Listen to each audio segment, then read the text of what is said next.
Come back to me.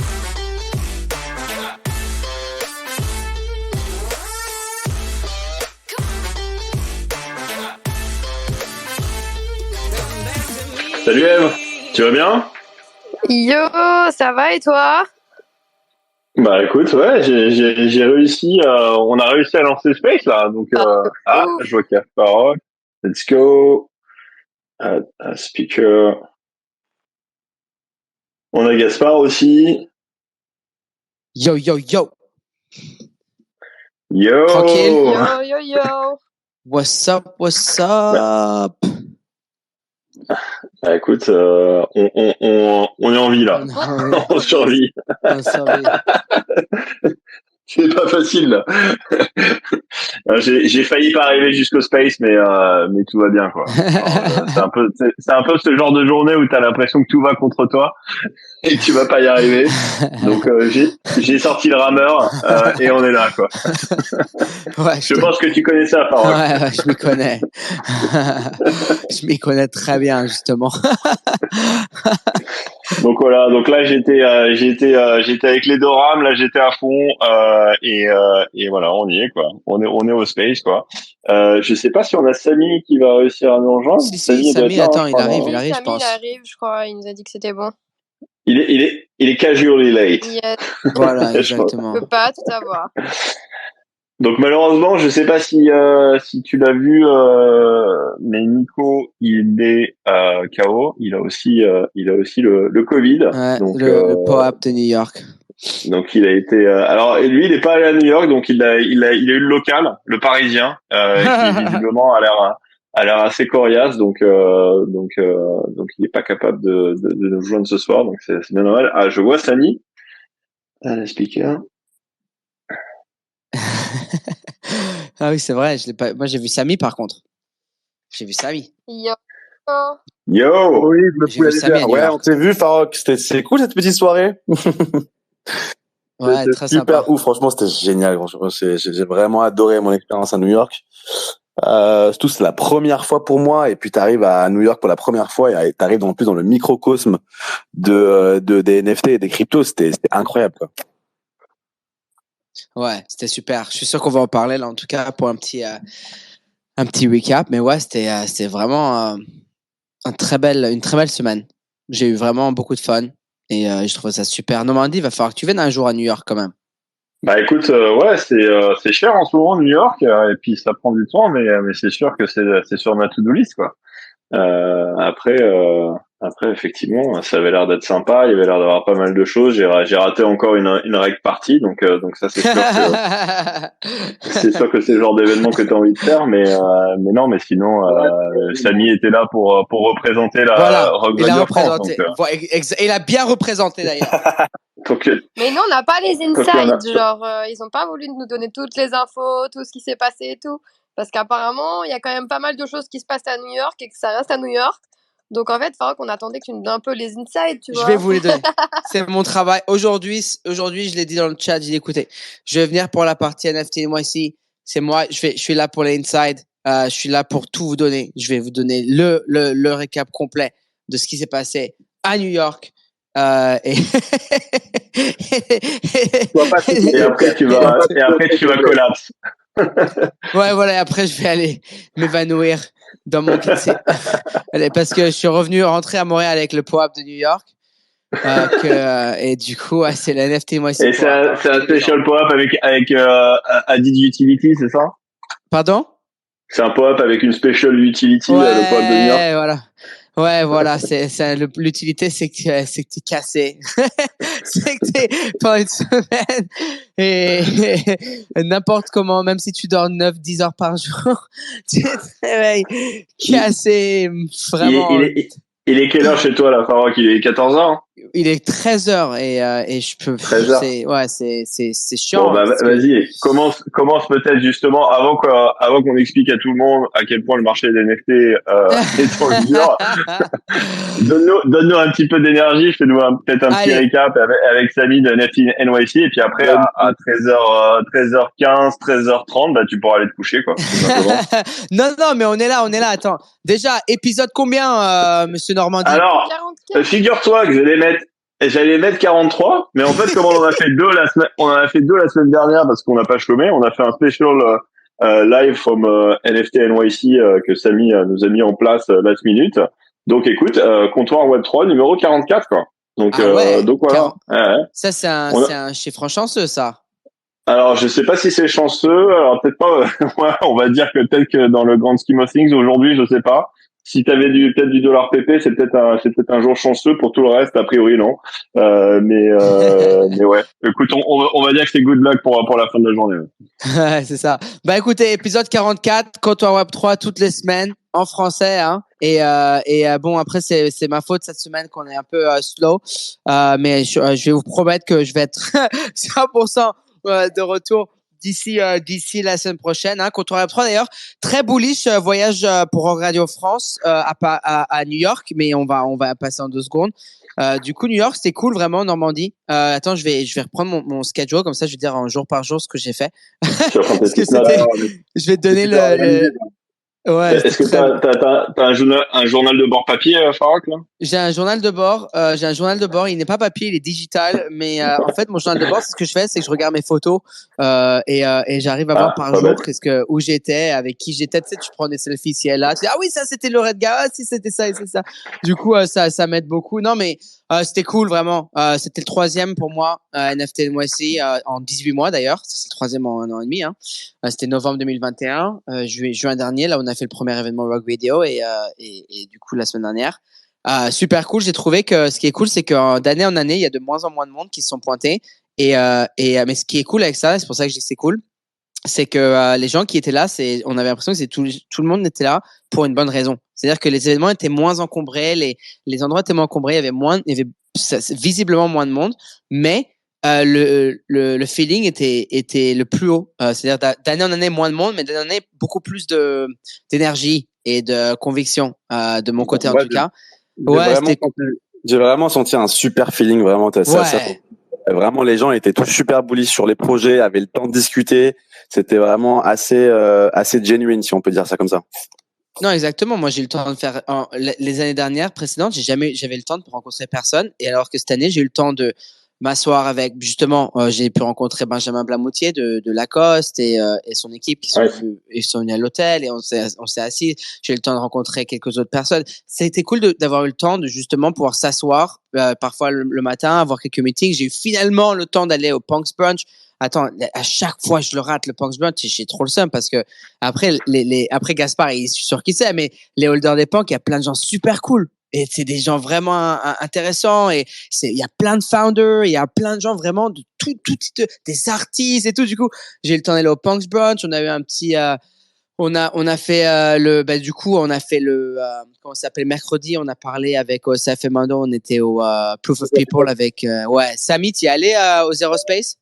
Ouais, j'y suis allé. C'était vraiment incroyable l'espace. C'était malade. Ouais. Moi, j'y suis allé le jeudi et pas le mercredi. Mais c'était fou, ouais. T'avais une énorme place aussi. T'avais des Français qui étaient dedans. T'avais le studio bébé qui ont ramené l'installation de France, l'installation Scanners. Je sais pas si vous avez suivi. T'avais ça. T'avais des projections de folie. T'avais le dôme avec l'œuvre d'Agoria justement, avec du son partout. Franchement, c'était magnifique. Je vais poster dans le thread un peu les vidéos que j'ai, mais c'était incroyable. Il faut que tu mettes les vidéos parce que d'ailleurs Proof of People, un des 4 fondateurs, c'est justement Joshua Davis, un cadre un grand nom hein, dans l'art, mais aussi dans l'art génératif. Et Joshua Davis, justement, j'ai eu de la chance, moi, Samy, vu que mercredi, je devais y aller tôt pour installer les trucs vidéo et tout avec Mando et Osef. Il m'a donné un tour privé de la place et c'était vraiment, mais attends, il y a un gros dôme, tu rentres dedans. Et justement, c'est ça l'œuvre d'Agoria, c'est un dôme en fait, et c'est un écran. C'est pas un écran, je sais pas comment décrire. C'est une projection. T'as un écran de projection, ouais. T'as genre je crois que t'avais 8 enfin, comment t'appelles ça, un projecteur? T'avais 8 projecteurs. Et en fait, tout ça était synchronisé, et ils postaient tous la même chose. Enfin, c'était magnifique, le rendu était super beau. Bluffé par ça. Et puis même, tu vois, genre les surfaces d'exposition, la manière dont ils ont présenté les écrans, tu vois, c'est souvent le même problème, tu vois, avec les expositions où t'as que des écrans, c'est que c'est toujours un écran posé comme ça, l'un à côté de l'autre. Là, ils étaient super innovants sur la façon de disposer les écrans, à jouer les décors et tout. Franchement, j'étais bluffé. Et ça, c'est ça qui est cool parce que c'est de ça dont on parlait, vu que le Vertical Crypto Art, hein, Phil et Micole, qui sont des grands collectionneurs d'NFT et de crypto art. Et ce qui était cool, c'est que on pouvait vraiment enjoy l'art. C'est-à-dire que vraiment, et ce qui est cool, tu avais les gros Infinity Objects, mais vraiment les jumbo. Ouais. Après, tu avais des expositions en projecteur. Après, tu avais des écrans Samsung. Après, tu avais des écrans. Il y a un écran là-bas. Attends. Putain, un écran à 3,5 millions de dollars. C'est un truc immense, mais gigantesque. Attends, mais un truc. Ah non, mais l'écran, il est magnifique. En fait, c'est comme ça qu'ils font leur argent un peu parce qu'il y a beaucoup à Zero Space, il y a beaucoup de films et de vidéoclips et tout qui viennent et qui justement utilisent leur technologie parce qu'en fait, c'est pas qu'un écran. T'avais des RED caméras. Attends, mais moi, j'étais aux anges. Il m'a montré derrière. Moi, j'étais toujours un gros geek avec, tu sais, les grosses caméras, après, on aime tout ça, quoi. C'est fou quand tu vois une technologie, à fond comme ça. Et du coup, ouais, ça, vraiment gros shout-out Proof People et Refraction DAO, du coup, qui m'ont laissé venir parler. J'avais un panel sur les DAO et du coup, j'ai pu parler de la Rock DAO et tout. Et c'était bien. Et justement, tu vois, il y avait du monde. C'est-à-dire qu'il y avait peut-être 50, 60 sièges et les 50, 60 sièges étaient pleins. Tu vois, t'as pas besoin d'avoir une salle de 200, 300, 400, 5000 personnes. C'est bien, parfois t'as un endroit, t'as 50, 60 personnes, les sièges sont pleins, on parle de la DAO. Pardon? Ouais, vas-y. C'est sur 2 jours, donc en fait, c'était un peu eux Vous m'entendez? Yo, je suis là. Samy, je crois que t'es sur une connexion qui est un petit peu flaky, là. Ouais, on t'entend, mais vas-y. Alors, non, je disais que ce qui était cool, c'était que l'événement de Rainway sans vrai Pro People, c'était toujours. Non, merde. Je crois que Samy, il est rentré de New York, mais il est bien de retour dans le bocal. Sammy Boy. Yeah. Il a merde. Est-ce que attends, je vais le texter. Non, t'as une connexion. Il coupe. Tu coupes. Je pense qu'il faut que tu sortes et que tu reviennes. En attendant, en plus, on va faire un petit truc. En bas à droite, les gars, il y a une petite case violette pour retweet, like et poster un commentaire sur le space. Nice. On voit qu'Eve, c'est une professionnelle, quoi. Tout de suite, oui. Elle rappelle aux gens de retweeter, de liker. D'ailleurs, il faut inscrivez-vous aussi à la newsletter Rock Radio France. On a le lien Substack qui doit être sur le compte Rock Radio France, qui est sur le mien aussi. Si vous n'êtes pas inscrit, inscrivez-vous. Toutes les semaines, on fait un récap de tout ce qui se passe dans Rock Radio France, donc comptoir Web3, comptoir IA de Nico. Nico qui a dû se reposer parce qu'il cartonne tellement que justement ça l'a trop fatigué. Il a fait un podcast d'ailleurs la semaine dernière où il a mis ça sur Twitter. Je crois qu'il a eu 50 000 vues ou un truc comme ça, quoi. Donc chez TikTok c'est beaucoup plus viral, mais Nico là il prend de l'ampleur là dans le marché de l'intelligence artificielle. Quand même. Et aussi comptoir des marques avec Devac et Paul. Donc n'hésitez pas à vous abonner. Il y a un petit récap aussi que je fais toutes les semaines du marché et puis du marché NFT et marché crypto. Et puis vous avez tous les liens sur tous les spaces, tous les replays, etc., quoi. Ça c'est top. Moi là j'étais en train de regarder, j'ai fait quelques pins. C'est vraiment la newsletter, elle est super. Et je pense pas qu'il y a beaucoup de quand ça vient tout ce qui est français pour tout ce qui est IA, je sais pas comment ça se passe pas. Je suis sûr que c'est gros parce que les Français ils sont toujours à l'affût sur la tech, mais NFT et tout, je pense que c'est rare de voir des bonnes newsletters et tout. Donc c'est cool que vous fassiez ça dessus. Mais en tout cas, Samy, en fait, ce qu'il disait, c'est que Proof et tout, c'est sur 2 jours et c'était cool. C'était un peu devenu la conférence. C'est vrai parce que tu avais la conférence FTMYC où il n'y a pas grand monde, la vérité. Et c'est chaud parce que c'est à Midtown en plus. Alors que tout se passe vraiment dans Brooklyn et dans Soho. Et ensuite, tu avais Refraction et Proof People, l'événement justement qui était gratuit déjà, mais complètement. C'est-à-dire que tu n'avais pas besoin d'un NFT, rien, pas d'argent, gratuit. Tu te pointes, tu prends le ticket gratuit en ligne, tu te pointes. Et dans Brooklyn, donc c'était un très grand espace et il y avait tous les artistes, il y avait tout l'art, il y avait tout le monde. Le deuxième jour, tu avais Fuo et D-Face, je suis en train de chiller là avec leur en train de parce que D-Face, ouais, ils étaient tous là. Tu vois, D-Face, il avait un petit beau. C'était vraiment du beau monde et de la qualité. Et moi, je me suis amusé de fou et c'est cool parce que pour moi, ça m'a permis de dire à tout le monde, ouais, venez là, tu sais, si vous voulez nous rencontrer, venez voir sur place. Donc en fait, il y avait les stars de l'écosystème et il y avait les ultras, quoi. T'étais un peu les ultras. T'étais un peu dans le code du stade avec les mecs torse nu sur les barrières. Voilà, il y a plus qu'eux qui sont là, quoi. Les ultras. Non, mais c'était cool. En plus, on a fait notre show live là-bas. T'avais genre Rob Ness qui vient, il a craché le show, tu vois, avec le GM Web3 sur YouTube. Et tu vois, c'est une légende, tu vois. Et en même temps, après, dans Saut, t'avais toutes les galeries. T'avais la galerie avec QQL et les Proofs. Ils avaient fait une galerie Graves avec QQL et Tyler Hobbs. T'avais les Fake Rare PP. T'avais Vincent VVD et GigaChat PP qui, à chaque fois, moi, j'étais à Miami avec OSF. On a hosté live là-bas. Il y avait la galerie des PP. Et moi, vous savez, bon, PP, je suis un grand fan. Après, je suis sûr que tu vas en parler de PP en général cette semaine. Mais tu sais, eux, ils font toujours des galeries où tu peux acheter des offres physiques d'artistes vraiment les grands artistes ici qui ont les cartes. Et c'est trop cool. T'avais une Jake de DJ et tout. Et ensuite, voilà, la semaine a été cool. T'avais Adidas qui nous ont, il y avait l'événement Adidas qui était dans le magasin flagship à la 5e avenue d'Adidas même. Donc, ils ont fermé le soir, ils ont fermé, mais je veux dire, ils ont ouvert le magasin le soir pour la fête. Ça, c'était super cool, honnêtement. Samy, t'as pu y aller à Adidas? Non, je suis pas allé à Adidas. Moi, à ce moment-là, j'étais à Variant Fund. Ah ouais. Et ça, pour moi, c'est un gros highlight de la semaine, Variant, parce que c'était comment? C'est génial déjà dans les bureaux de Variant, ce sont juste fous dans une tour, tu vois, type new-yorkaise avec de l'art partout. Wow. Et ce qui était stylé, c'était que c'est vrai que à part Réfraction et Proof People, t'avais pas de moment, tu vois, où t'écoutais des gens, tu vois, des pointures dans leur domaine parler, tu vois, et faire un petit peu de knowledge, tu vois. Et ça, c'est ce qui me manquait parce que du coup, je suis pas allé à la conférence parce que tout le monde s'en fout.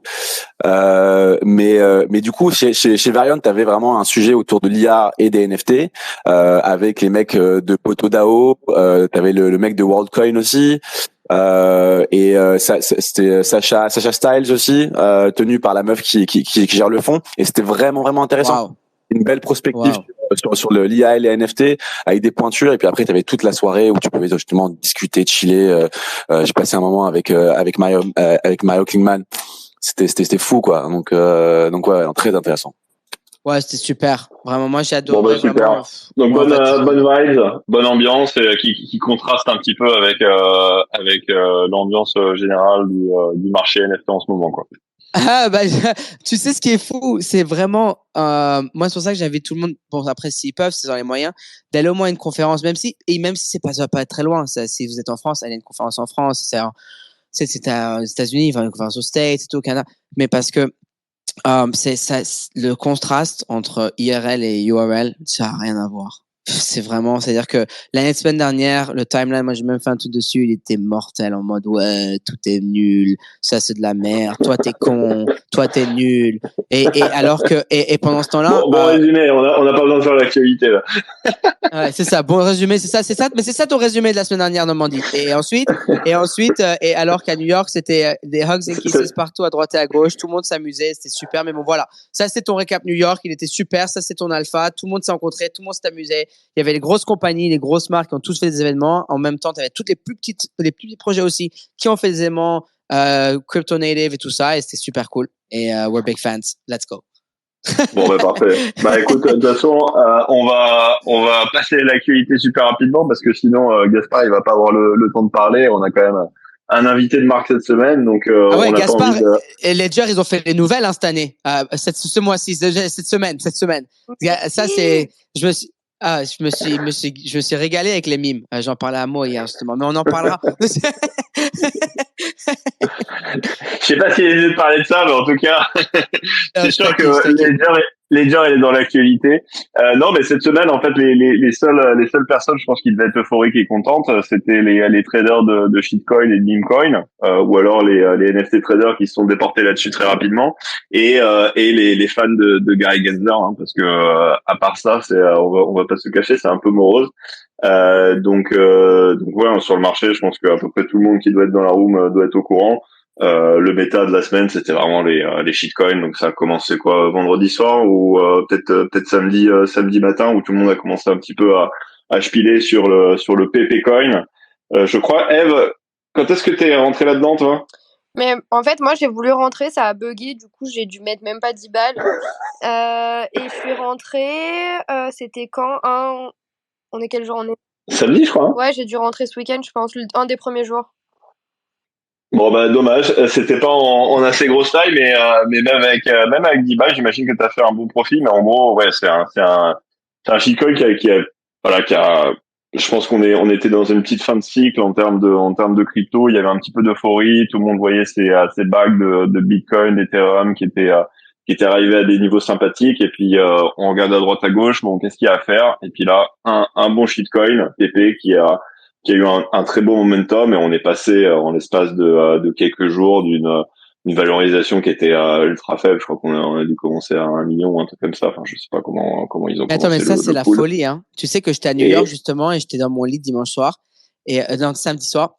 Et il y a un type, il met, tu sais, le DJ Narambe, là, le mec qui est rentré à 25 000 market cap, l'un des premiers. Le mec, il a posté et tout.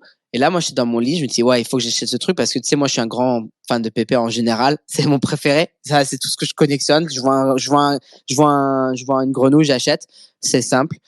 Et du coup, je vois, mais attends, mon ordi était mort et j'ai oublié mon chargeur au Canada. Et il était trop tard et je pouvais pas réveiller OSF qui était à mon hôtel avec un chargeur et j'avais trop le seum. Et là, j'arrive dimanche soir, je dis putain, sa mère. Je me suis dit, oh là là, j'avais trop le seum. Ça, c'est ma petite histoire, Pépé, putain. Ouais, c'est pas grave, c'est l'intention qui compte, Farok. Après, les shitcoins, on rappelle, hein, c'est pas pour tout le monde. Hein. Jouez pas avec ça, c'est Très vraiment juste dangereux. un jeu de patates chaudes. Hein. Donc c'est du pur gambling, c'est pas de l'investissement. Il y en a très peu aussi qui font énormément d'argent. Il y en a très peu tout court qui font de l'argent aussi. Bon après là, il y a eu un beau mouvement. Donc bon, si on mettait un petit peu en début de trend et qu'on vendait, je sais pas où on en est maintenant, mais on était à 120 millions de market cap là il y a quelques heures en tout cas. Donc effectivement c'est des multiples qui sont stratosphériques. Après voilà, c'est du vent, hein, il y a rien derrière. Hein, c'est vraiment juste pour jouer avec, c'est des momentum. Donc faites attention. Mais en tout cas, pour les heureux participants, il y a eu des retours assez phénoménaux. Enfin pour les bons dead gems, j'ai vu qu'OSF s'était fait un petit 250K vite fait pif paf en mettant en mettant 100K de PP et en faisant fois 2,5. Donc voilà, il faut avoir la surface financière pour faire ça, pour faire ce genre de profit.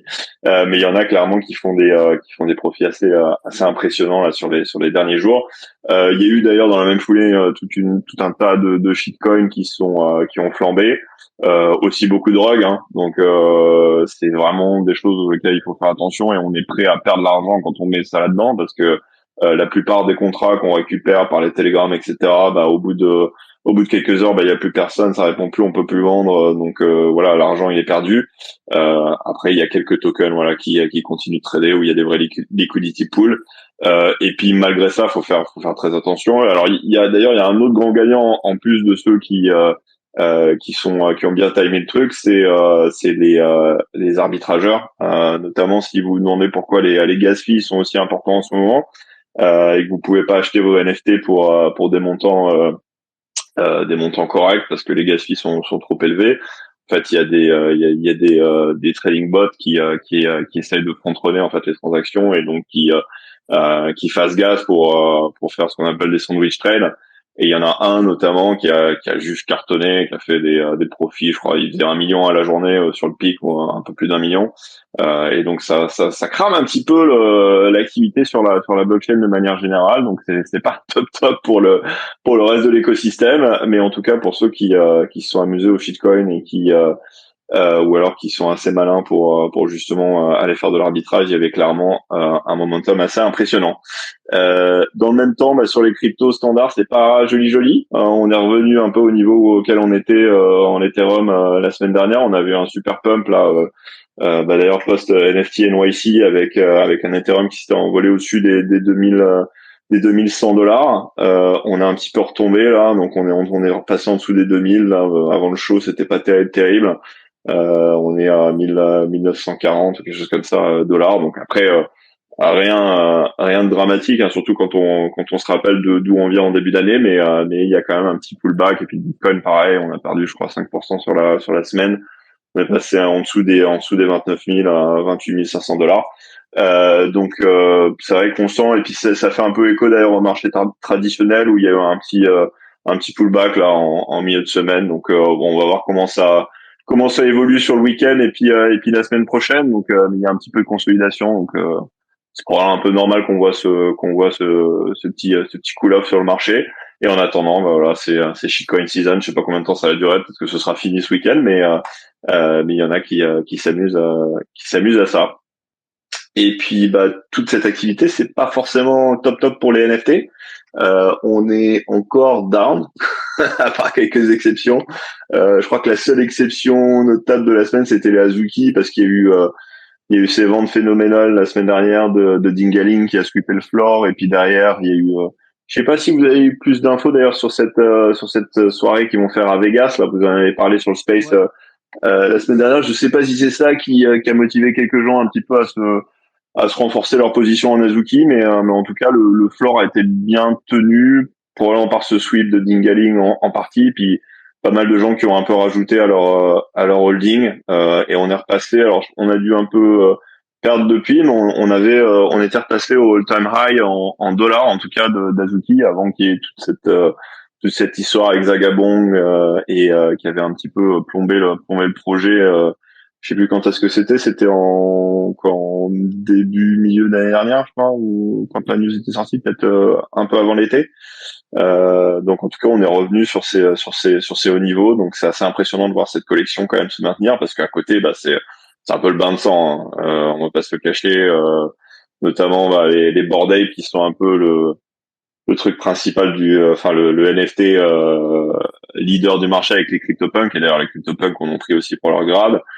Donc les Bored Ape qui sont passés en dessous des 50 Ethers, un peu le seuil symbolique. Il y a eu plusieurs explications à ça. Déjà, il y a eu Franklin, qui est un gros market maker de Bored Ape, qui en avait à un moment, faudra que tu te rappelles du maximum que Franklin avait eu. Je crois que c'était soixantaine, 64, 65. soixantaine de Bored Ape. Je crois, un truc dans le genre.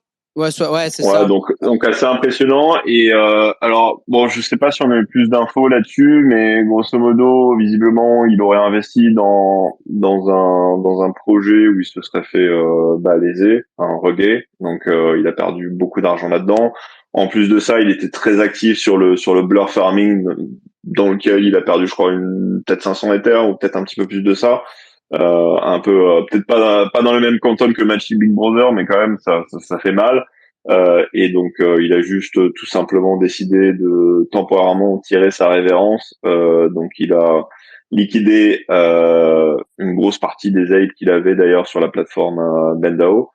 Et puis derrière, bah ça a un peu fait cracher le floor. Donc bon, c'est un peu dommage de voir ça. En plus de ça, il y a eu Jimmy.East, qui est un gros ape holder qui était là au tout début, qui visiblement pour des raisons de taxes, tout d'un coup s'est mis à dumper, alors qu'il avait quand même des Bored Ape qui étaient plutôt avec des caractéristiques qui étaient un petit peu au-dessus du floor. Il s'est pas embêté, il a dumpé je sais plus combien, mais c'était pas beaucoup, mais 5 ou 6, quelque chose comme ça. Mais qui étaient des above floor ape dans les floor beats, donc ça a un petit peu paniqué tout le monde aussi, même si il a expliqué que c'était pour des raisons de taxes. Et puis de manière générale, bah voilà, la trend NFT est pas bonne, le blur farming pénalise quand même pas mal de gens en ce moment. Enfin, en tout cas, ceux qui essayent de continuer le farming se retrouvent un petit peu à jouer à la patate chaude, et ça se passe pas toujours bien. Donc voilà, donc les Bored Ape en dessous des 50 Ethers, je crois qu'on a repris un petit peu, on est repassé au-dessus ou à 50 aujourd'hui. Mais on s'attendait pas forcément à avoir cette trajectoire. Donc en tout cas, OSF et Mondo ont encore bien vendu leur position. Et puis les CryptoPunks, pareil, hein, on est un peu en train de souffrir. On est passé aussi en dessous des 50, même si c'était beaucoup plus temporaire que les apes, peut-être un ou deux trades, je crois. On est revenu à 50 Ethers là aujourd'hui, mais pareil, hein, la trend, on le rappelle, il y avait eu un bon pump au moment où on avait commencé à les wrapper et les mettre sur Blur pour pouvoir les traiter sur la plateforme Blur. C'était à monter, le floor avait bien monté alors que bon, il s'était pas passé. On était resté très stable autour des, je crois, des 60 Ethers tout le reste de l'année, malgré tous les problèmes de Three Arrows Capital, de FTX, etc. Enfin, tu en voilà. Donc c'était resté très stable. Avec Blur, on a eu un pump initial et puis là, c'est un peu la descente aux enfers. Donc un peu comme tout le reste des NFT. Donc pas dingue. En plus de ça, on a eu Trump. Les Trump cards. Je sais pas, c'est dommage qu'on ait pas Nico parce que c'est un peu sa spécialité, les Trump cards, mais venu de nulle part, on a eu une petite saison 2 qui s'est rajoutée. Donc ça a fait, c'était pas forcément attendu à ce moment-là, donc ça a fait cracher le floor de la saison 1 de plus de 70%, parce qu'évidemment, bah, c'est double, c'est quasi double de supply. À quoi que je sais plus. Tu te rappelles, est-ce que quelqu'un sait quel était le quantum de la saison 1? C'était 100 000 cartes, non? Ou 50 000? Non, il y en a 38 000. La saison 1 de Trump. On avait 45 000 sur la saison 1, t'en as 45 000, 47 sur la saison 2. D'accord, donc ils doublent la supply. Donc ils ont doublé la supply. D'ailleurs, ça s'est très bien vendu. Hein, ils ont sold out. C'était un petit peu long au début, puis ça a accéléré. Voilà, lever 4 millions 6 en un claquement de doigts. Bah, il y a pas beaucoup qui peuvent le faire, surtout dans un marché comme ça. Mais visiblement Trump on est capable, ou en tout cas l'équipe qui s'occupe de la brand Trump, parce que je suis sûr qu'il est pas là à faire le feed des NFT. Moi, je les ai rencontrés à Paris, justement. Hein. Ouais, bah, on les a vus. Ouais, j'ai vu le mec à la aussi. NFT Factory. Ils étaient justement à la NFT Factory à Paris. C'est trop marrant. Ouais, non, c'était très marrant. Je te Bon, en jure. tout cas, voilà, kudos to them. Ils ont levé 4 millions 6. Je sais pas combien ils en gardent à titre personnel, mais c'est top. Et puis non, bah ça a craché le floor de la saison 1, mais la saison 2 a quand même un petit peu traité au-dessus du min price. Je crois que c'était de $100. On est arrivé à 150 ou 70. J'ai pas regardé là. Ça m'étonnerait pas que ce soit down to min price, mais avec Trump, tu sais jamais. De toute façon, voilà, c'est que tu l'aimes ou que tu l'aimes pas, c'est un peu voilà, c'est le meme ultime, éternel. Bon, il y a le fait que ce soit Polygon, c'est toujours un petit peu galère sur les mints, etc. Mais en tout cas, franchement, incroyable de voir ça. Et puis non, il y a quand même des bonnes nouvelles pour quelques personnes. Il y a le projet Pixelmon, qui était un des plus gros rugs initialement, ou bon, l'edge rug de la NFT Mania de début d'année 2022. Qui avait levé, je crois, 72 millions à l'époque, donc un projet gaming basé un petit peu sur des choses qui ressemblaient à des Pokémon pixelisés. Il s'était rien passé derrière, ça a été revendu. Moi, je sais pas si c'était revendu, on connaît pas l'accord exactement, mais en tout cas, c'était repris par une nouvelle équipe. Et visiblement, ils sont en train de pousser ça à mort là en Asie, surtout en Chine en particulier. Et puis, ça a l'air de prendre. Le floor a pumpé, je crois, autour des un peu plus haut d'un Ether, je crois. Il y a eu pas mal de sweeps à droite à gauche. Je crois d'ailleurs de la Spirit DAO. Donc voilà, pas n'importe qui. Donc beau momentum là-dessus. On a aussi NFT World, projet qui s'était fait pas. Alors là, c'était pas un rug, mais ils sont un peu fait rugger par Microsoft, qui a un peu tué leur business model en milieu d'année dernière. Donc c'était un projet qui avait cartonné avec des prix qui étaient devenus c'est un projet de gaming metaverse, non, je sais pas comment on peut le décrire. Faudrait que toi tu décrirais comment ça, NFT World gaming metaverse, non? Pour j'ai perdu. Pour NFT World. Ouais, mais en fait, ce que j'ai compris, c'est qu'ils font un peu en mode ce qu'ils avaient auparavant, mais en fait, ils le refont eux-mêmes. Moi, je trouve ça impressionnant que normalement, il y a beaucoup de fondateurs qui auraient quitté dans leur situation, et j'ai dit la même chose sur le show en anglais. Je trouve ça très impressionnant. En tout cas, voilà, ils ont une collection qui est en train de reprendre des couleurs. Ouais. On est repassé au-dessus des 2 Ethers en floor. Ils ont un token aussi, le World, qui a fait un beau multiple en termes d'appréciation de prix. Donc voilà, assez incroyable. Et puis de l'autre côté, on a l'art qui est toujours présent. On a notamment Sotheby's qui a annoncé la vente, là, en tout cas le début des ventes de la collection de Three Arrows Capital, qui est mythique, iconique, avec d'ailleurs beaucoup d'art génératif dedans et beaucoup de grail. Peut-être que Gaspard nous en dira un mot quand on passera à son interview, mais c'est assez impressionnant de voir ce qu'ils ont là-dedans. Alors je sais pas si c'est le meilleur timing pour eux, mais je pense qu'il y a pas mal de whales de toute façon qui savaient que ça venait et qui se sont préparés pour tout simplement bider dans cette auction. Alors on va voir comment ça se passe, parce que pas toujours évident aussi par les enchères classiques. Il y a peut-être quelques participants parfois qui veulent pas forcément le faire pour des raisons de KYC, etc.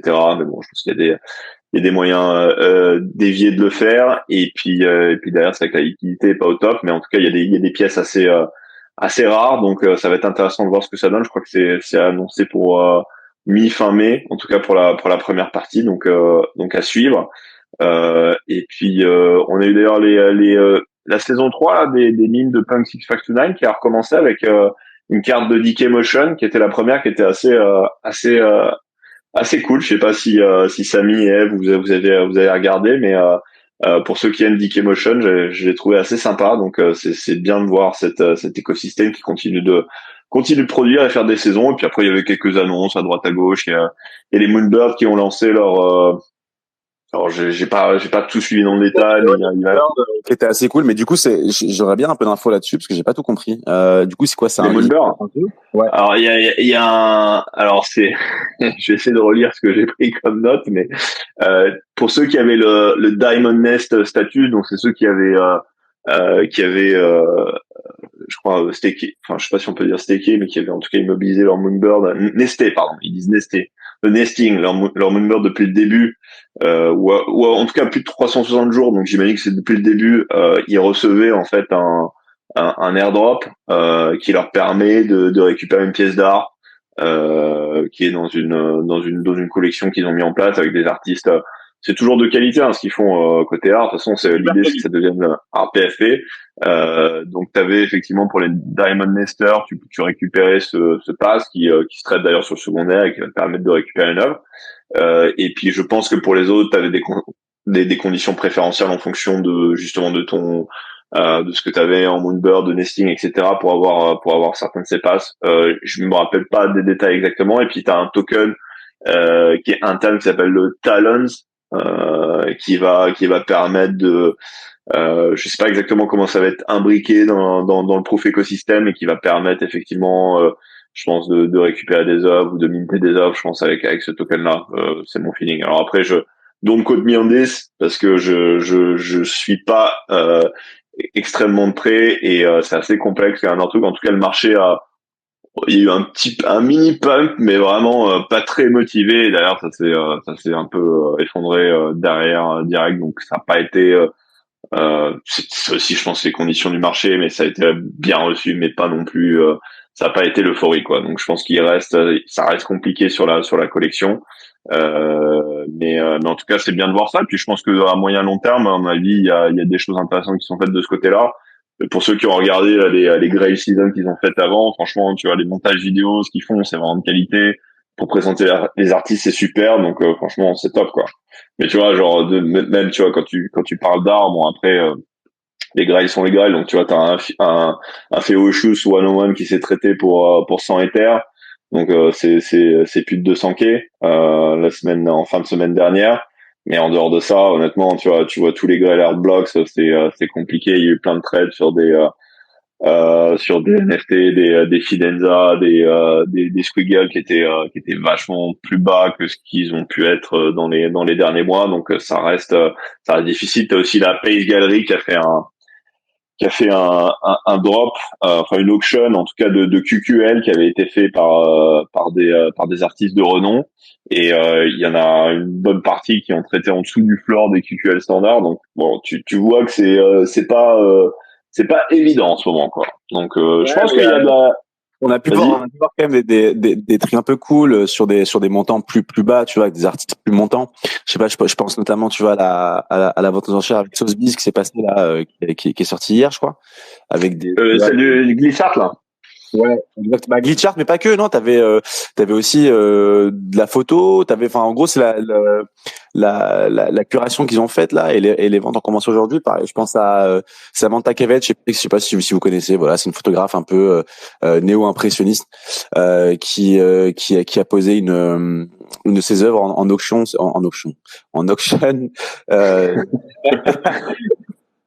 Sotheby's, et qui il y a eu une sacrée bataille. Je crois que l'auction a commencé à 2-3 Ethers et elle est montée jusqu'à 6-3, un truc comme ça. Non, mais t'as encore de belles choses, mais c'est sûr que c'est sur des artistes un peu isolés. T'as d'ailleurs, j'ai vu qu'Agoria s'était connecté, je le vois plus dans l'audience, mais tu vois, il y a des artistes comme lui qui performent bien. J'ai vu que Samy t'avais sweepé ce matin, donc félicitations. Et et donc pardon, tu dis quoi? Celui-là, tu ne l'auras pas, mais pas de problème. tu vas le volter direct.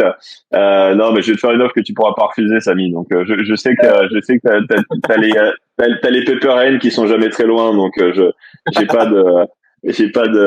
d'inquiétude là-dessus. Non, mais voilà, t'as des cas isolés qui s'en sortent très bien en ce moment parce que voilà, l'art reste de l'art. Mais je pense que sur les collections où t'as une liquidité qui est un petit peu différente et plus liée au marché, la macro de manière générale ou les conditions de liquidité, bah c'est clairement plus compliqué, quoi. Et je pense qu'il y a beaucoup de gros players en fait qui sont juste on the sideline, qui voient très bien que le momentum est pas bon. Ça veut pas dire qu'ils veulent pas acheter, ça veut juste dire qu'ils veulent pas acheter à ce moment-là parce que clairement voilà, tout le monde préfère acheter une œuvre, même si c'est une œuvre d'art, même si c'est pour la postérité, l'acheter au bon moment et pas se retrouver à avoir perdu 10 Ethers en l'espace d'une semaine. Donc clairement, je pense que c'est ça qui est en train de se passer. Ça se professionnalise un petit peu, quoi. Ah bah, ça a toujours été, enfin, ça fait depuis le début du bear market, enfin, le milieu du bear market, on va dire. Rapidement, tu te retrouves rapidement avec des gens qui clairement sont pas là, sont pas toujours à acheter comme ça au coup de fusil super rapidement. Donc voilà, ils prennent leur temps, ils sont sophistiqués, ils connaissent très bien. Donc effectivement, c'est différent. Et puis on le voit hein, d'ailleurs dans les stats qui ont circulé, bon elles sont un petit peu alarmistes, mais et je pense que c'est aussi lié au fait que les gas fees sont un petit peu élevés en ce moment, mais tu vois genre sur les charts qu'on voyait, tu vois il y a moins de 10 000 wallets qui ont été actifs par journée cette semaine. Mais je félicite de dire que nous avons été actifs nous au Rogue Radio France cette semaine, quoi. Donc nous faisons partie des 10 000. Non, en fait, je pense que moi, cette stat, je voulais écrire par rapport à ça, mais on en parlait il y a une heure, là. C'est 8000 wallets actifs dans les trading d'NFT, mais en fait, ce qui s'est tout passé au shitcoin. Tu vois ce que je veux dire? C'est que c'est 8000 traders actifs par rapport, j'en ai parlé tout à l'heure, mais c'est juste que c'est une statistique qui quand on la traite de façon isolée, c'est vrai que c'est très bas. Bon, après, c'est pas comme s'il y a plein de monde, c'est pas une très bonne stat. Je dis pas qu'elle est bonne, mais elle est basse parce que bon, 8000 traders. Bon, après, il y a énormément de participants dans l'écosystème maintenant, ça qui est bien. Ouais, mais voilà. Et puis, on dit 8000 traders. On dit pas 8000 collectionneurs parce que c'est normal. Des collectionneurs, il y en a peut-être même pas 8000, hein. Il y en a probablement moins. Et puis, t'achètes pas des œuvres d'art comme tu traites des shitcoins et des altcoins with pictures. Donc, c'est normal. On pourra demander à Gaspard un petit peu après. Exactement, on pourra demander ce qu'il en pense. Mais grand collectionneur se cache un flipper. Bah après voilà, tout le monde a un petit côté degen, donc voilà, Eve, je suis sûr qu'elle a des belles choses dans son portefeuille, ça n'empêche pas d'acheter du PP token. Pareil pour Farok, tu vois, il a une collection de Tekra, il a plein de choses, mais des gros. En fait, moi, j'ai un Volt et j'ai une poubelle. Bon, si vous êtes dans la poubelle, le prenez pas mal. Hein. Il fait des erreurs parfois. Non, mais j'ai vraiment dû séparer les choses, quoi. C'est pas le bon moment pour séparer parce que ça coûte cher en gaz, mais effectivement, oui, c'est une bonne chose à faire. Le prochain, j'ai vu qui va faire 100 ETH de volume, rien qu'avec la poubelle. Exactement, bah c'est probablement ce qui va se passer quand en 2024 ou en 2025, on sait pas trop quand est-ce que ce sera, il y aura tout d'un coup un regain d'intérêt pour les NFT ou peut-être avant, on sait jamais. Mais il aura son portefeuille poubelle qui lui paiera les gas fees parce que tout le monde voudra acheter des choses. Donc voilà, la boucle sera bouclée. Mais bon, en attendant, c'est vrai qu'il faut sortir le hammer, il faut s'accrocher et puis il faut se concentrer sur les choses qui nous passionnent vraiment et qu'on aime et il reste justement les choses qu'on voulait collectionner qui coûtaient trop cher il y a 3-6 mois, bah maintenant elles sont bien moins chères. Donc tant qu'il vous reste des liquidités, tant que vous collectionnez vraiment pour le long terme et pour l'art, bah il y a plein de choses. Donc all good, hein. On dit. Des choses à rajouter avant que je finisse mon monologue de 30 minutes et qu'on passe à Gaspard? Ouais, écoute, moi je voudrais parler d'une chose de Blue Sky parce que j'ai vu que Farok il était dessus. Farok, faut que tu nous donnes des codes. Alors c'est quoi Blue Sky? Parce que c'est quoi? C'est un réseau un réseau alternatif? Fait Tej par Elon de Twitter qui ont créé le réseau. En fait, c'est Jack Dorsey. En fait, à la base, ça devait être apparemment, ça devait être un feature Twitter. C'est le Twitter décentralisé. À la base, ça devait devenir, ça faisait devenir faire partie entière de Twitter. Et en fait, c'est Jack Dorsey, c'est son réseau. J'étais dessus hier. J'étais dessus un peu. Bon, j'ai fait 2-3 GM et tout à droite et à gauche. J'ai fait quelques posts. Au début, c'était marrant. Tout le monde est rentré dessus. Et en fait, c'est marrant que vous parlez de ça parce qu'il y a 30 minutes, j'étais dessus. Je me disais, attends, est-ce qu'on a déjà tous quitté? Et j'ai fait un tweet l'autre jour, j'ai dit c'est l'Echo Chamber. Voilà, je leur ai dit, moi j'appelle ça l'Echo Chamber of the Echo Chamber. Tu vois? Déjà quoi. D'accord. Apparemment, on n'est que 8000, hein. Mais non, mais je trouve ça cool, moi, je trouve ça cool, les réseaux sociaux décentralisés, ça m'intéresse. Du coup, j'ai pris le handle Farok et Rogue Radio. Et pour le moment, c'est fermé, c'est en bêta, c'est en invitation seulement. Après, on va voir, hein, mais il y en a plein d'intéressants. Il y a Forecaster, il y a Lens et tout. C'est pas la seule. Donc, ça va être intéressant de voir où est-ce qu'on va s'en aller. Bon, on verra. Mais en tout cas, pour l'instant, on est sur Twitter. Et puis, j'ai envie de dire, si on est 8000 et qu'on est à 350 lectures de la newsletter Rogue Radio France et le même on écoute chaque semaine, bah, c'est pas mal, hein. Franchement, il y a un écosystème français qui est vivant, quoi. Donc ça, c'est cool. Non, on est très bien. Franchement, merci beaucoup à tous ceux qui continuent de nous écouter. Donc, non, merci beaucoup. Et effectivement, on est sur newsletter, Space et d'autres podcasts disponibles sur Spotify, Apple Music, ce que vous voulez. Bon, on passe à Gaspard. On passe à Gaspard. Yo, Gaspard. Est-ce que tu arrives à nous parler déjà, Gaspard? Ouais, salut la team. Salut. Bienvenue sur Comptoir Web3, édition 44, n'est-ce pas?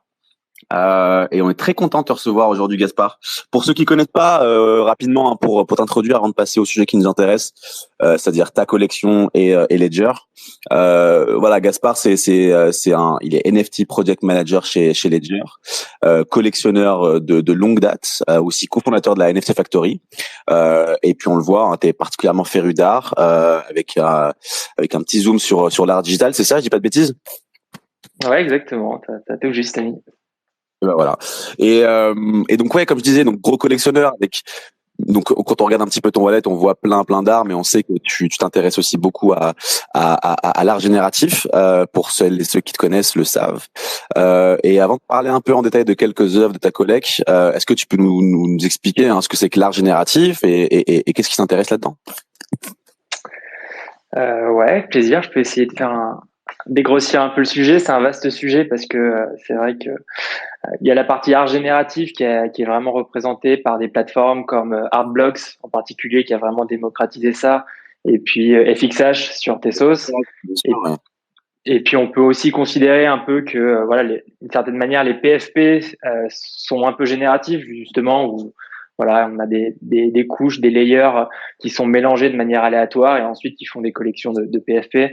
Mais c'est pas trop mon sujet. Je pense que ce qui est plus intéressant, enfin moi, ce qui m'intéresse le plus, c'est vraiment ce côté où il y a des creative codeurs en fait, qui créent des algorithmes qui ont pour but de faire des outputs qui sont des œuvres en fait d'art qui sortent du générateur de manière complètement aléatoire et sans curation. Donc c'est ça un peu la particularité qu'a apporté les NFT, parce que finalement l'art génératif c'était quelque chose qui existait déjà avant les NFT. C'est d'ailleurs un mouvement qui a commencé dans les années 60 avec des artistes comme Vera Molnar, Frank Herbert et d'autres, et même les Tyler Hobbs, Matt Delaurier qu'on connaît aujourd'hui, ont déjà commencé à faire de l'art génératif bien avant les NFT. Mais ce qui a apporté les NFT, c'est la possibilité en fait de créer d'apporter de la rareté et en fait de caper les éditions et les outputs que vont donner le générateur. Parce qu'avant, comment ça se passait, l'art génératif, par exemple, sur un Fidenza, Tyler Hobbs, il crée le générateur et il créait ensuite genre 10 000 outputs et il en sélectionnait peut-être un ou deux qu'il allait présenter en galerie, qu'il allait montrer aux autres.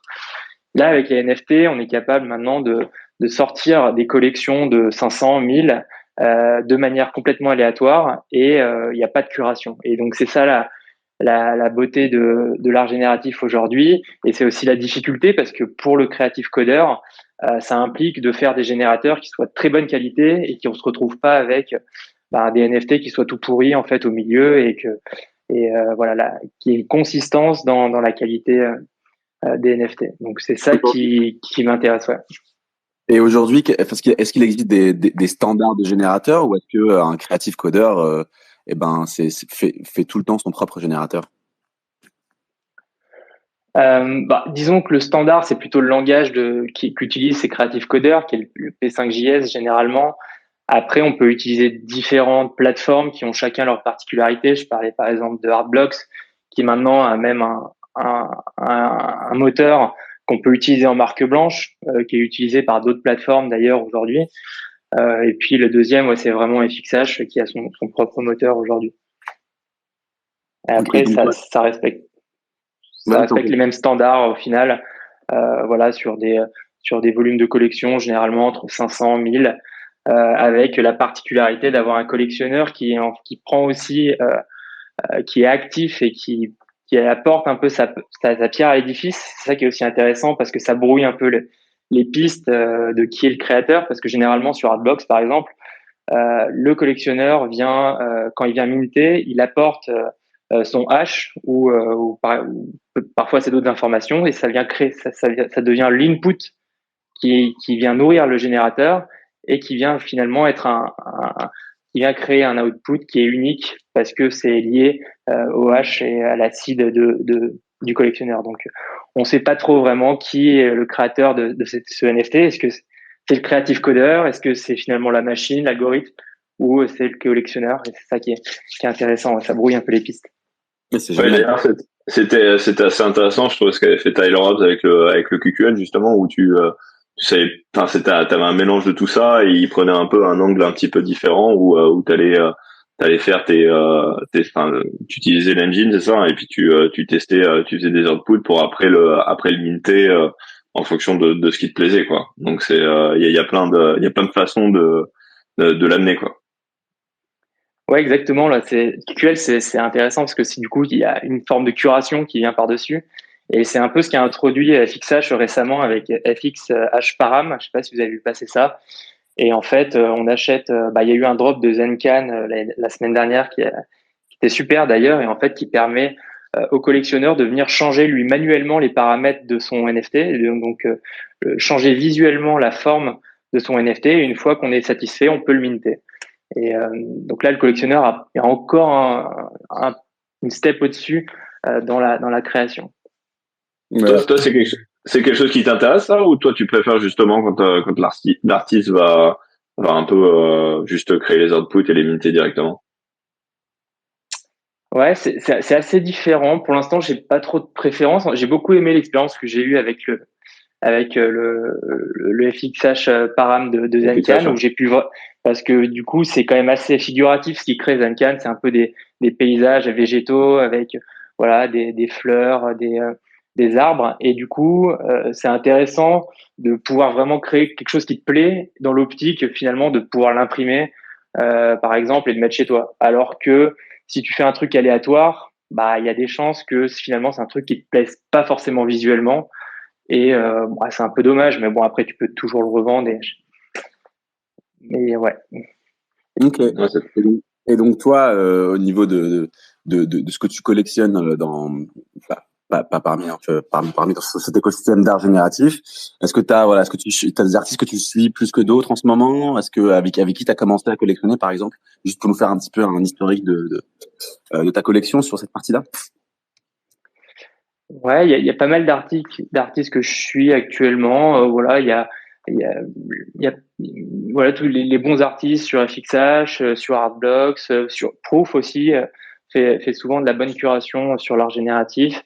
Après, effectivement, moi j'ai plutôt commencé. En fait, avant les NFT, je connaissais pas trop l'art génératif et c'était devait être en 2019, début 2020, où je me baladais dans CryptoVoxel à l'époque et je suis tombé sur les autoglyphes et ça m'a quand même bien intrigué en fait finalement pourquoi ce genre pourquoi c'est ce visuel qui finalement à première vue est pas très intéressant avait voilà une cotation sur le marché et en fait ça m'a un peu compris, j'ai un peu je me suis finalement le processus de création c'était ça qui était important dans ces autoglyphes et c'est comme ça que j'ai commencé avec l'art génératif et bon j'en ai acheté quelques-uns et finalement ça m'a plutôt bien réussi par la suite mais j'ai tout de suite aussi accroché avec Artblocks dès le début. J'avais imité des Chromie Squiggle dès le premier jour.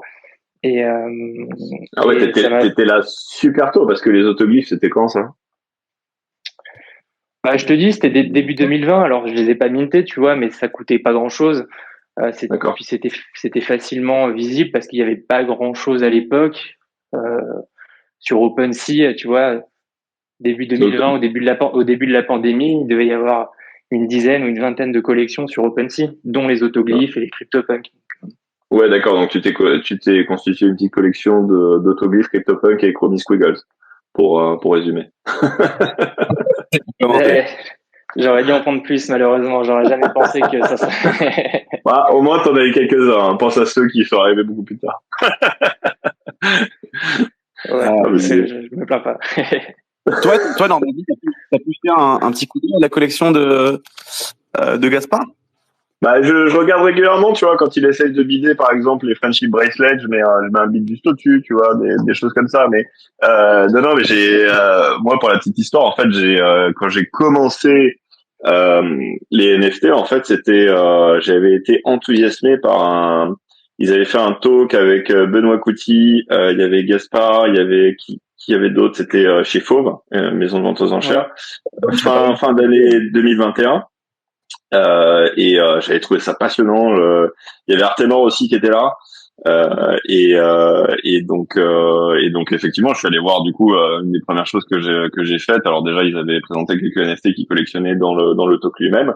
Et je suis allé voir leur wallet, quoi, Jean-Michel Paillon, Gaspard, etc. Donc je vois très bien effectivement ce que Gaspard collectionne et c'est vrai que voilà toutes les personnes qui étaient présentes dans ce talk-là voilà sont un peu des OG du space en termes de collectionneurs et c'est vrai que ce qu'ils ont collectionné c'est plutôt peut-être que aussi il y avait moins de choses et il y avait moins d'erreurs à faire à l'époque mais il y avait c'était des belles choses. Après moi quand je suis arrivé beaucoup de choses qu'ils avaient en portefeuille étaient pas forcément données, donc j'ai pas forcément sweepé toutes les collections qu'ils avaient à titre personnel, mais ça m'a permis un petit peu de me faire un œil et de regarder et d'apprendre un petit peu en regardant aussi un petit peu les transactions qu'ils faisaient à l'époque, qui étaient pas forcément une bonne chose à faire d'essayer de copy trader, mais, mais en tout cas ça permettait de voir un petit peu où leur attention se portait, etc. Donc ouais, non, je vois très bien ce que Gaspard collectionne.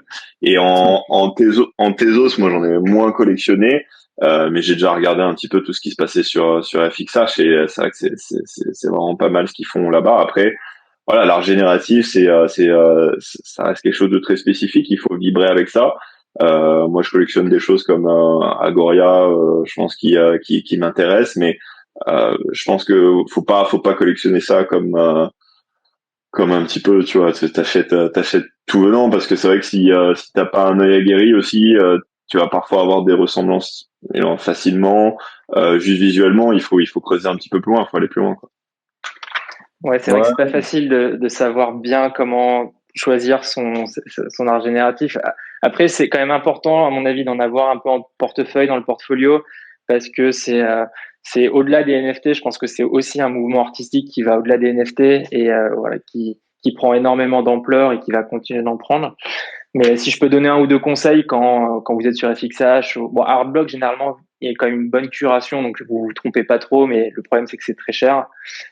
Sur FXH, il y a deux, trois trucs à regarder, en fait, quand on regarde un générateur. C'est déjà la première chose, c'est regarder s'il y a une qualité qui est assez constante dans tous les outputs. Donc là, généralement, quand vous arrivez au marché secondaire, vous pouvez voir tout ce qui est sorti du générateur et voir que voilà, il n'y a pas des trucs qui sont trop décalés ou qui sont trop extrêmes. Ça, c'est déjà un indicateur que des fois le générateur est pas très bon. Aussi qu'il y a une bonne variété. Donc ça, c'est important. Quand on regarde par exemple Fidenza, on voit que il y a des palettes de couleurs différentes, il y a des petits, des gros, dans tous les sens. Donc là, il y a vraiment une très très belle variété. et puis tout en formant en fait une unité. Donc pareil, je reprends l'exemple de Fidenza. Quand on voit un Fidenza, on sait que c'est un Fidenza, même si on l'a jamais vu avant, et c'est ça qui fait l'unité de la collection. Donc généralement, ces 3 paramètres, quand on les combine, ça donne un bon indicateur.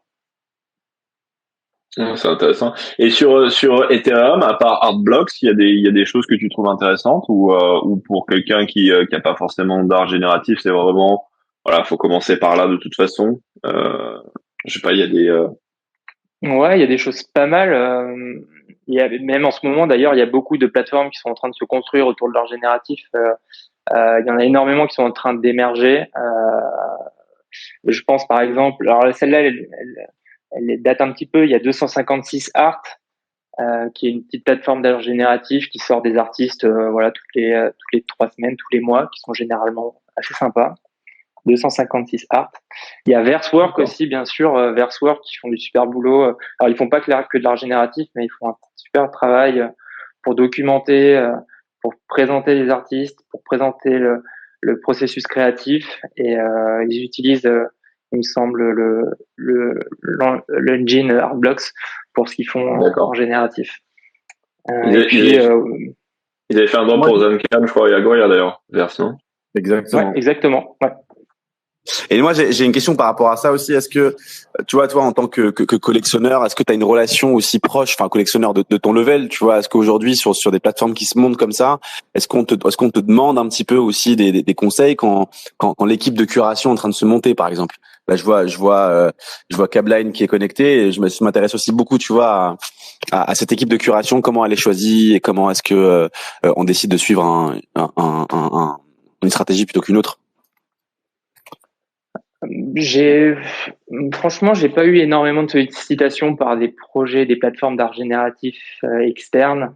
Parfois, je discute plutôt avec des artistes qui ont des concepts et qui cherchent à développer des concepts créatifs, mais des plateformes pas vraiment, si ce n'est que j'ai travaillé pas mal sur un projet avec Ledger où il va y avoir un drop d'art génératif durant l'été qui s'appelle Art on Stacks. Et on a fait de la curation, on a choisi 5 artistes génératifs.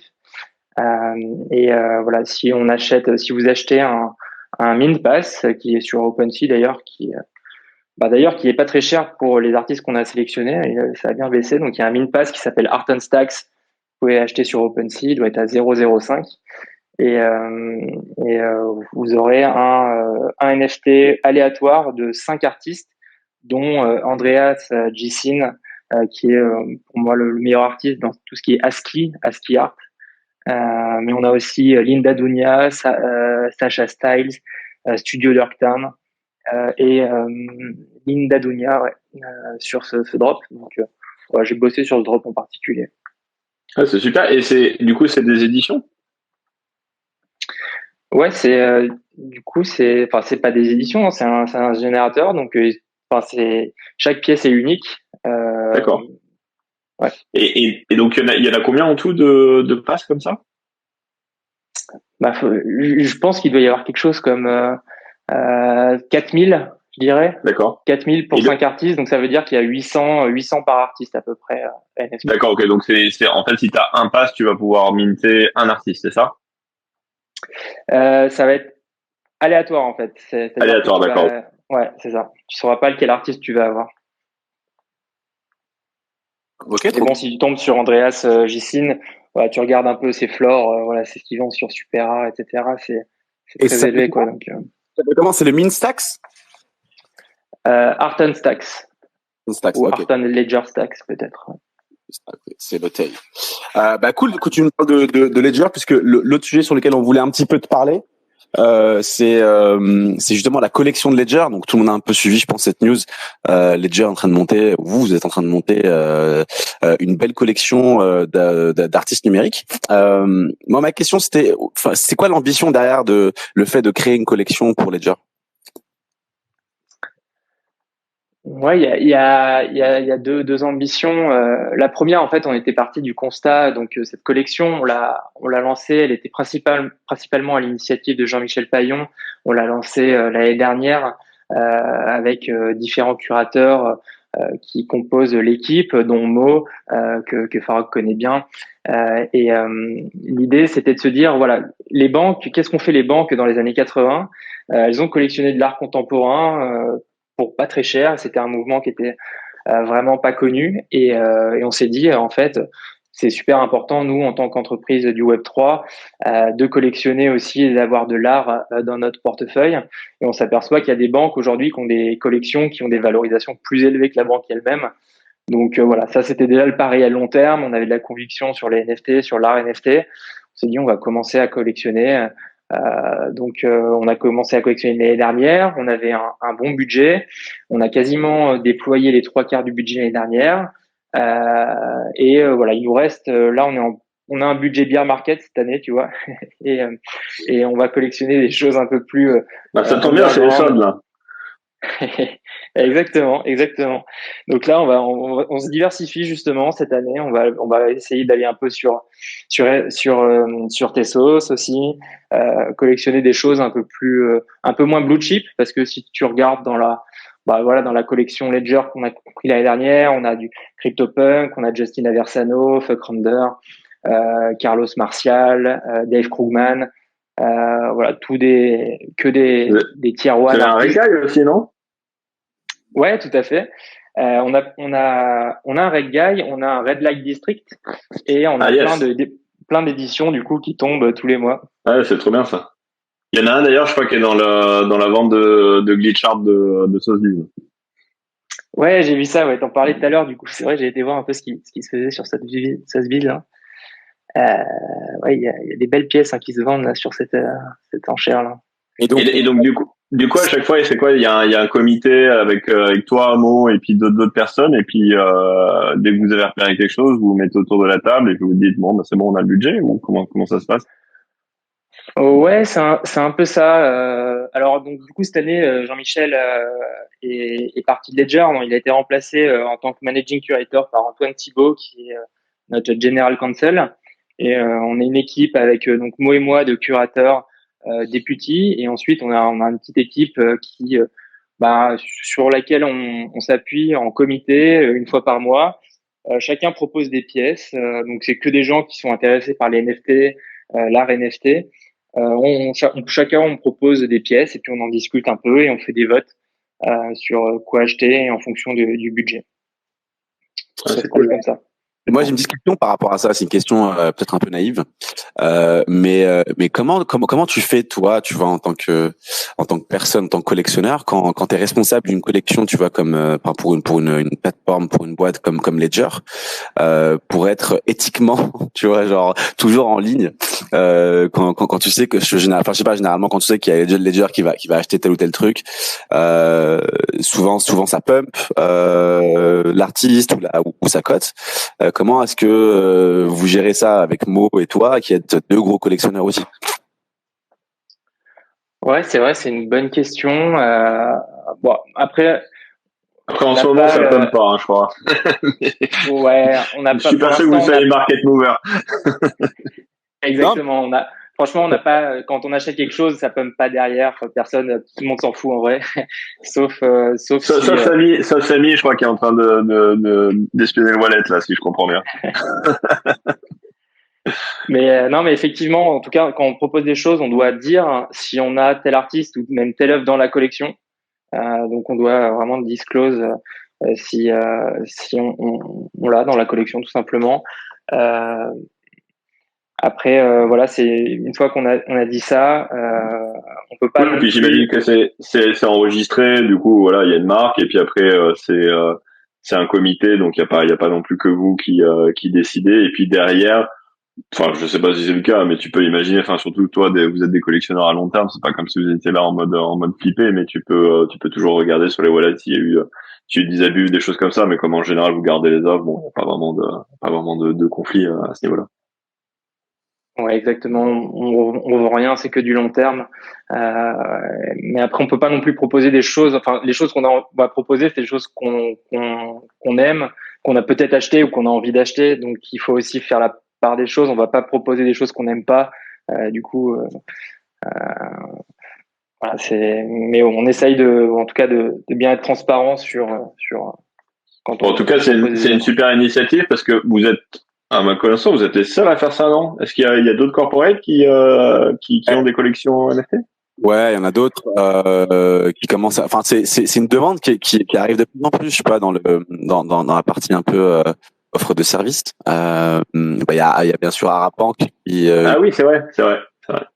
qui monte sa belle collection et qui a d'ailleurs c'est Arapank qui a remporté l'enchère hier avec l'œuvre de Tamantha Cavett à 6. Donc actif en plus. Enfin, c'est pas seulement acheter pour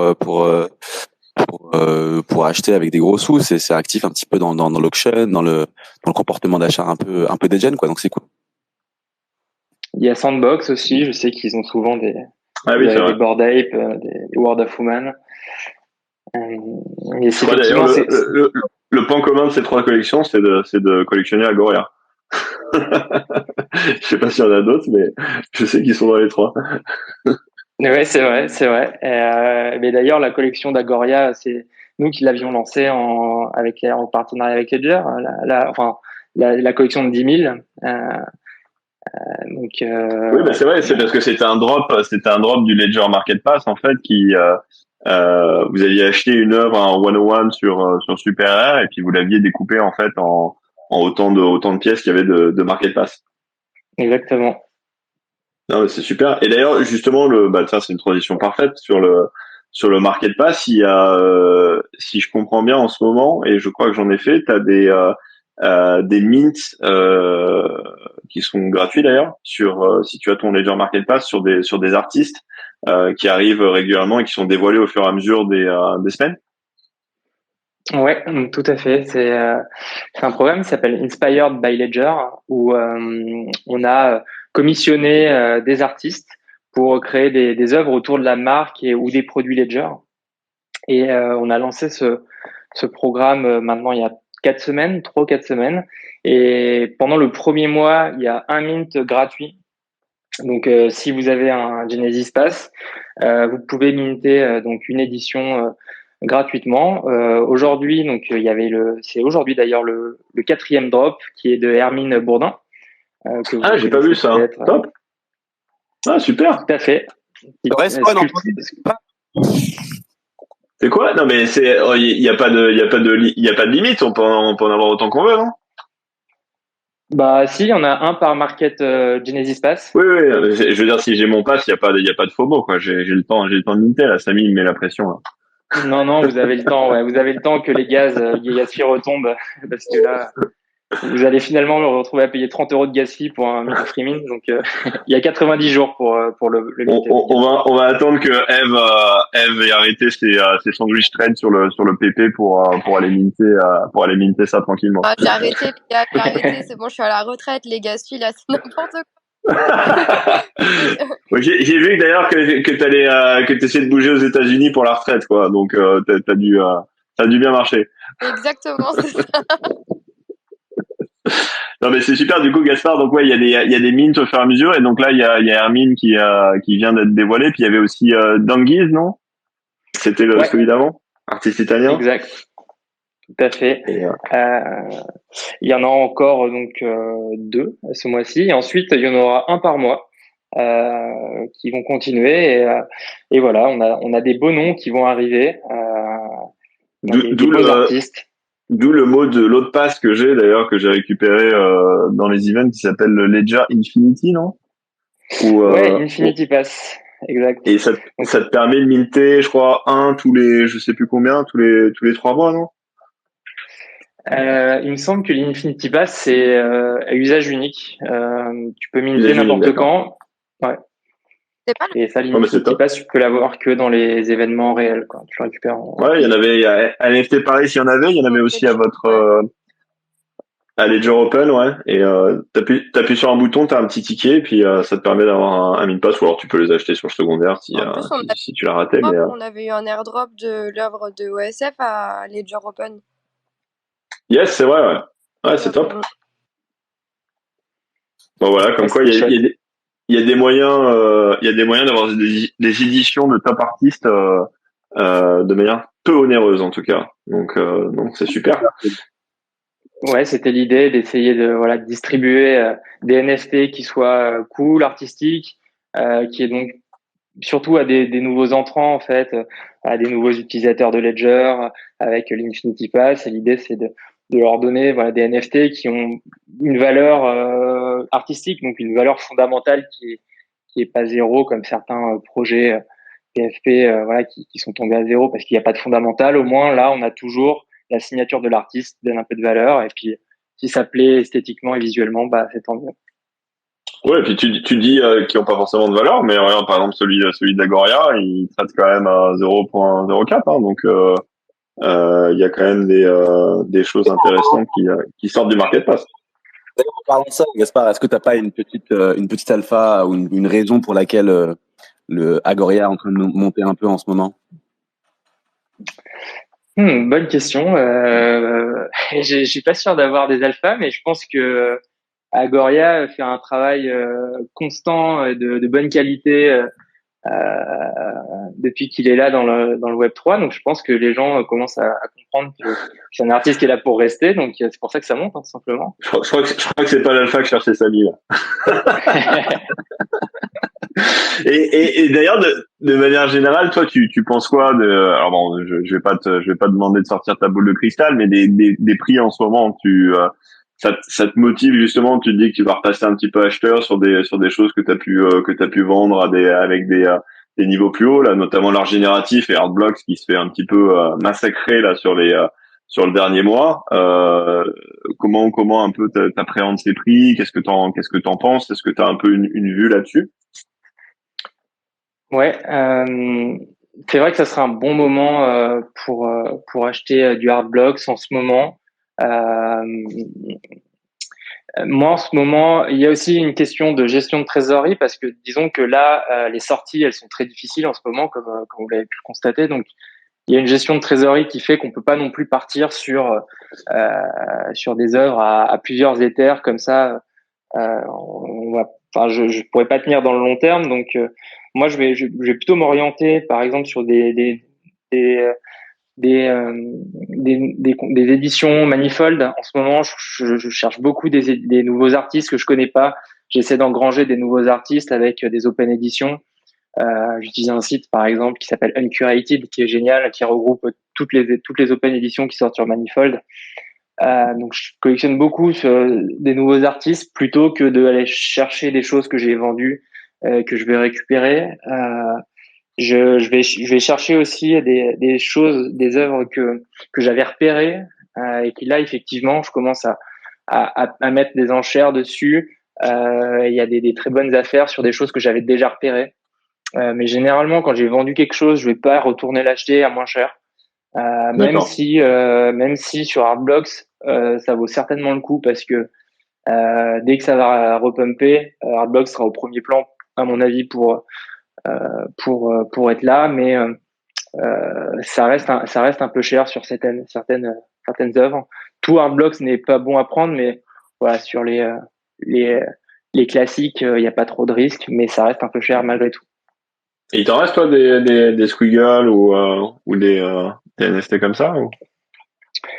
Oui, j'ai encore un Squiggle. Alors Squiggle, j'en ai racheté un dernièrement parce que celui que j'avais minté, je l'avais vendu à 0,4, mais j'avais quand même fait du coup un x10 dessus, mais j'ai regretté de l'avoir vendu. Pas de rétro trading, pas de rétro trading. Ça arrive à tout le monde, ça arrive au meilleur.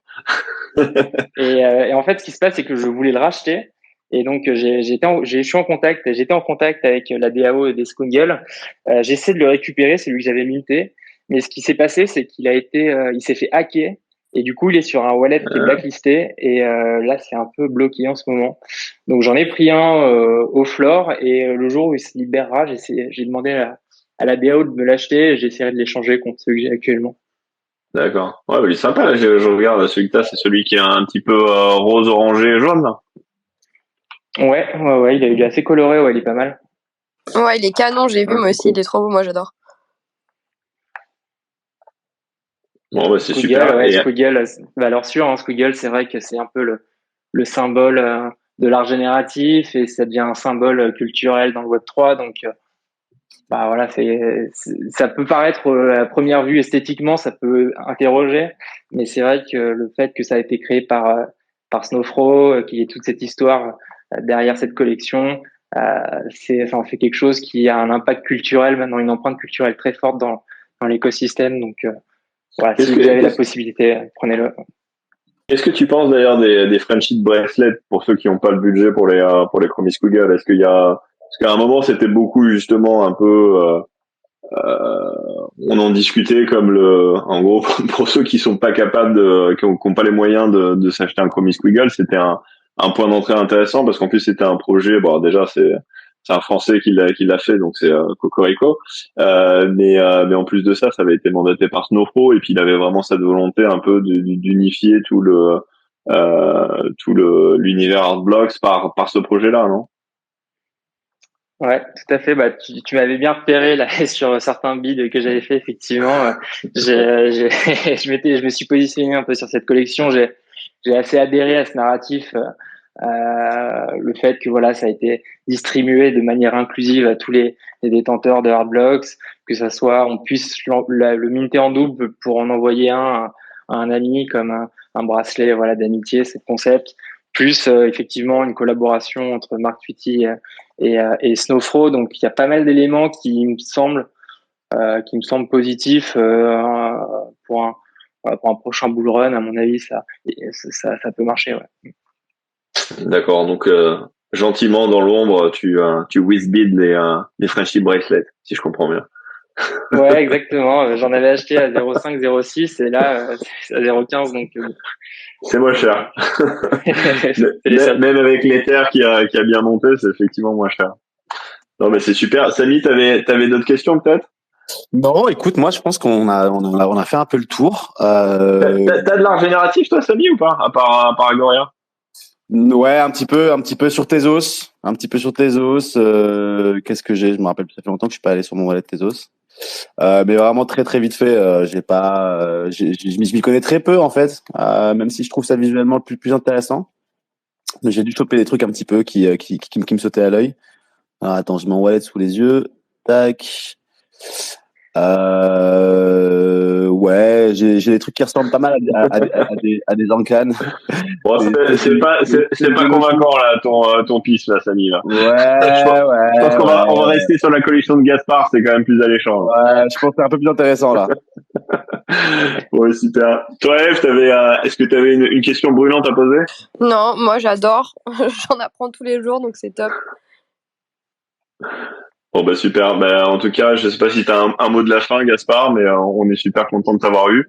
Ça faisait un moment qu'on devait le faire. En plus, moi, la boucle est bouclée, comme j'ai un peu commencé à collectionner en partie à cause de toi, pardon. C'est super de t'avoir aujourd'hui sur le space, quoi. Ouais, bah merci, Ouais, ça fait plaisir. Merci beaucoup.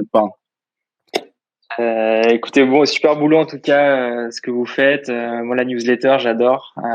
Et encore là, le résumé que tu as fait, Normandie, tout à l'heure, c'était vraiment top. J'en ai appris plein. Donc, on va continuer le bon boulot comme ça. Ouais. Ça fait plaisir parce que j'avais l'impression de faire un monologue de 20 minutes, donc je savais pas si quelqu'un écoutait. Donc, écoute, c'est top. C'est la messe, Normandie. Ah, c'est la grand-messe, ouais, c'est ça. Ouais. J'évangélise.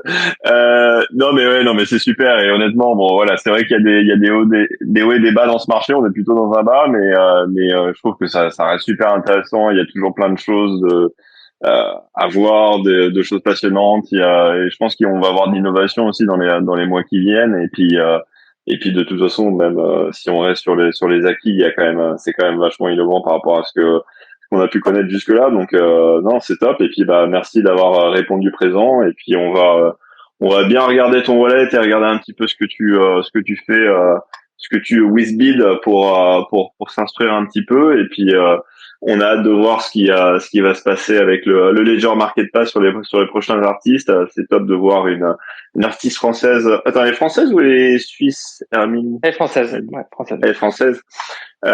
Qui a fait le dernier. Donc je vais aller minter ça quand les gas fees seront un petit peu retombés. Et puis le projet d'art génératif dont tu parlais qu'on peut